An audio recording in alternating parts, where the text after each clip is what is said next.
Hello and welcome back to another episode. My name is Sylvia. My name is Candy and this is Life in Perspective. So the last episode, what were we talking about? The lessons that we learned before marriage and we're still learning in marriage. Oh yeah. There are many. I think I would say you don't stop learning. No, you don't. You don't stop learning. Yeah. But also, I think before marriage, as I said, it's good to at least prepare in a way. And Prima really helps. Yeah. Other people go get mentor couples. Yes, That's another get thing. mentor Yeah. couples, yes. People who have gone before you, but also make sure they also you have the same values as them, because there are people who hey, you'll be like this. hey, you know the way you pick a mentor couple and then you sit down with them and then they start throwing in some things and you're like, first of all you start questioning, are you born again?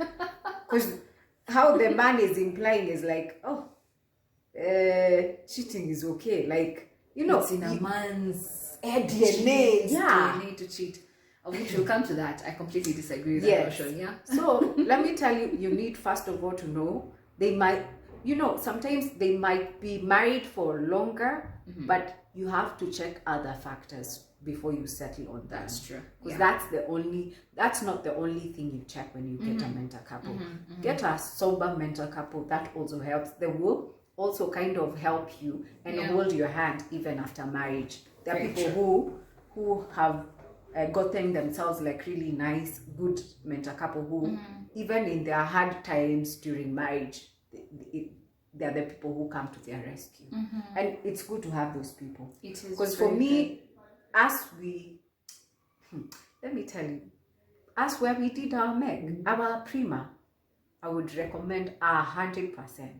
Because this is how they do it. You'll do the 10 weeks of Prima, and then they will put you into groups. They call them marriage enrichment groups. So that you can grow together. You know, these are the people you've learned the same things. So once you enter marriage and you have forgotten how to communicate and you have domain, it's a safe space where you can say, by the way, this is what we are going through, this is what we are struggling with. Yeah. And they come in and help you. It's such a secure place I that think you you can. should tell them where you did your We did. Yani, I love ICC. ICC is where we did our Some Prima. people might not know what International Christian Church. Yes. Yes. Yeah. We did our Prima there, and I loved it. And it's such a good investment. Sometimes you might think, oh, because I know there's a couple who really encouraged another couple. They were getting married, and the guy told them, you consider doing your Prima in ICC. And then they are like, no, why should we pay this much money and we are paying, I don't know, 5,000 here? And for me, I would say, just invest.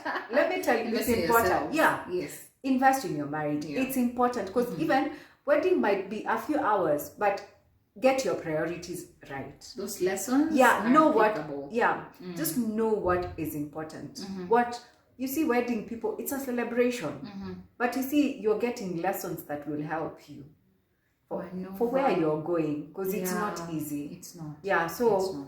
for me, also the Megs really come in handy. The fact that you have a group of people that you're accountable to, a group of people that you can run to when you're unable to solve issues, that is important. That's very true.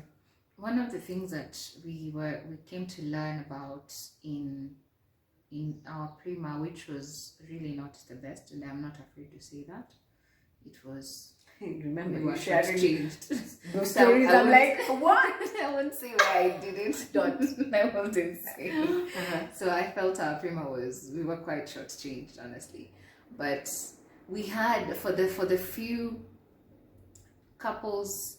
There's a couple that she ministered, and I'm sure if they were to listen to this video, they'll know it's them. And they spoke about responsibilities in marriage, and I found that to be so mind-blowing. And if I was to quote what they said, when it comes to responsibilities, you know the way we always go like, wewe utalipa hizi bill, utafanya hivi, utapika chakula, like defining responsibilities before you get married was also very crucial for us. And I remember they taught us there's a core and there's a peripheral. Yeah. Yeah. Yeah. The core, these are things that cannot be delegated at any time, anywhere. Like you you cannot delegate. And the peripheral are things that you ought not to fight about. Yeah. They are a non-issue, and Yeah. literally a non-issue, because they are things that you can delegate to others. They can be done by anyone. They can be done by anyone else. But apart funny from you. enough, people fight over those things. We fight over the Funny peripheral. enough, Yes. people fight over those things. And it saddens my heart, because certain things, like I'll tell you things that I don't like, some house things that I don't like doing. I hate washing clothes. Yeah, laundry. Yeah, I hate washing laundry. like hate. You shouldn't even say hate. You loathe. And I mean, look at the nails. But it has nothing to do with the nails. Yeah, I've just don't never like liked it. Yeah. laundry, but I love ironing. I find ironing very therapeutic. I was asking my husband the other day, how come people love iron? Like, I don't get. So long as the iron is a good one, it doesn't burn. I will iron everything, even the curtains, the couches. You tell me, I will iron everything, but I don't like laundry. Me, if I can get just, somewhere you press and It irons. and it folds itself and keeps like. I it's don't not like my cup of tea. folding. I don't like. I can iron, put them in the hanger. I don't like folding. I also don't like washing utensils. Same. I don't like it. But I think I can just clean the house the whole day and organize. I enjoy cleaning the house. I don't mind it. Yeah. But I love the kitchen. I love cooking. Oh yeah. enjoy Show off. Show. No, I just enjoy. Show off. You know, I'm saying I love cooking.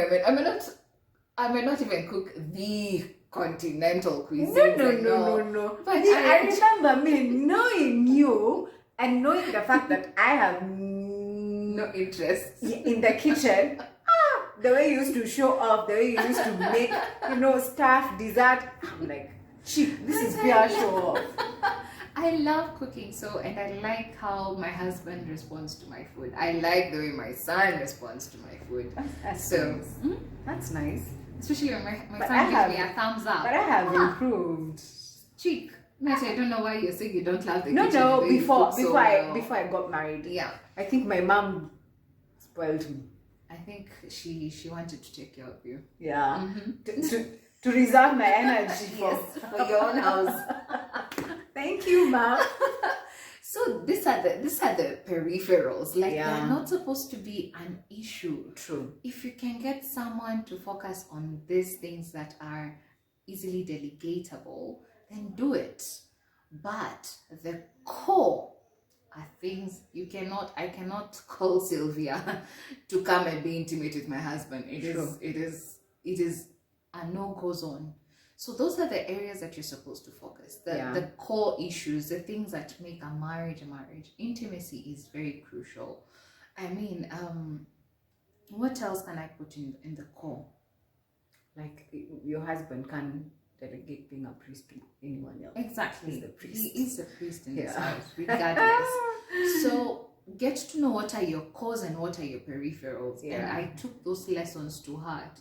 That I don't mind, and I think I also married a very easy man. He's See, you have Siju to serve me, you have Siju to do what, you have.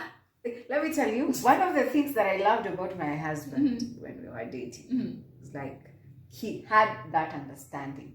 It's like my husband had prepared, he had read books, and he was ready to get married for real.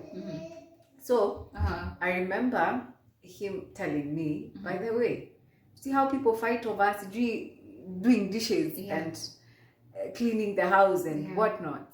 The ones that you're calling the peripherals. He said, those ones, anyone can do them. True. I was like, yeah. Very Those true. are, now that is when you know this is the right one.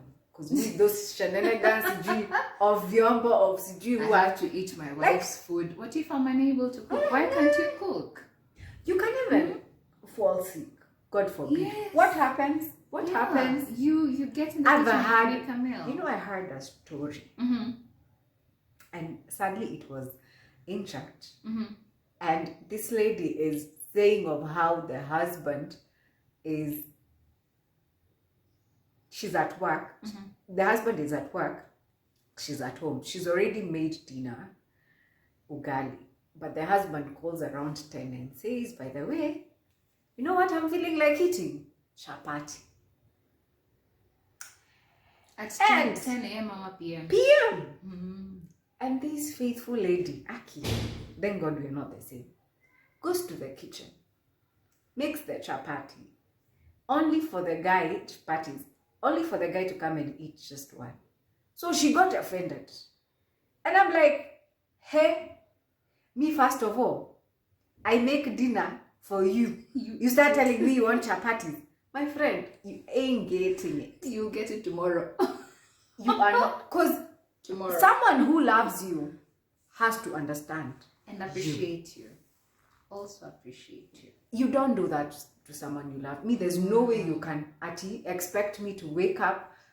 First of all, I'm waiting for you because you're working late, and now you want me to start making chapatis. Why? Why would you do that? It's one thing to make a request, like we have a menu and you also have a menu. Like, Kenny babe, today, can we have, say, since we love pork, instead of having beef, can we have ugali and pork? Or can we have sour pork and rice, you know? But not at midnight. Not at midnight. Like, make it way before. Consider We your would do husband. it. Yes. Yeah. Mm-hmm. Because you love also your wife. You know, the way, like, my husband doesn't want me to get tired. Like, my husband is one of those ones of, don't. Babe, sit down. You don't know how to sit down. Yes. But it's hard for me as a woman to sit down. It's Ebu, really Ebu, like you're in your house. Ebu say that. Tell my husband. Tell my husband that, like. Because even in the morning when he has an early morning and you want to wake up and make breakfast, it's like, no, you just sleep. I'm like, how am I letting you go out of the house without having anything? But, No. mm-hmm. For me, when he tells me sleep, I sleep in the morning. I sleep. Like, bye. I also sleep sometimes. I don't wake up. I sleep. Cover the blanket. Yes, I sleep. But him is like, no, don't wake up. And I'm like, thank you.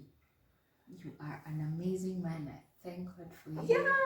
And we cover myself with the second blanket. Yeah. So there are certain things that are just they ought to be an issue. I've met men who are like, no, hakuna mtu anafaa kunioshea nguo isipokuwa bibi yangu.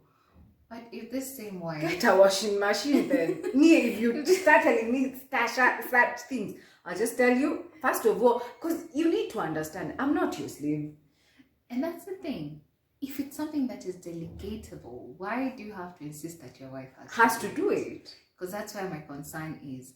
I might be willing to do it, that's okay. But if you're forcing me to do it, I think that's a bit But you unfair. know you're doing an ultimatum. Bibi yangu lazima anipikie chakula. Me, by the kila time siku. uniambia hizo vitu tukiwa tunade ungenitafuta tu nikose, because I am not those ones. By the way, I am not those ones of you call at 10 to tell I don't know I want. I won't. That's why you married whom you married. Yeah, because I know I will not. Mm-hmm. I will not be moved. Kwanza, I'll just listen to you. Nieke hiyo. Kwanza, if I was waiting, I will just go to bed. I can't. It's a thin line, and I know most men like throwing this statement, and I think it's been abused more often than not. It's been abused. I am the head, so I am the one who says, like, kwa mpole. But you need to understand from Christ's perspective. What is the head?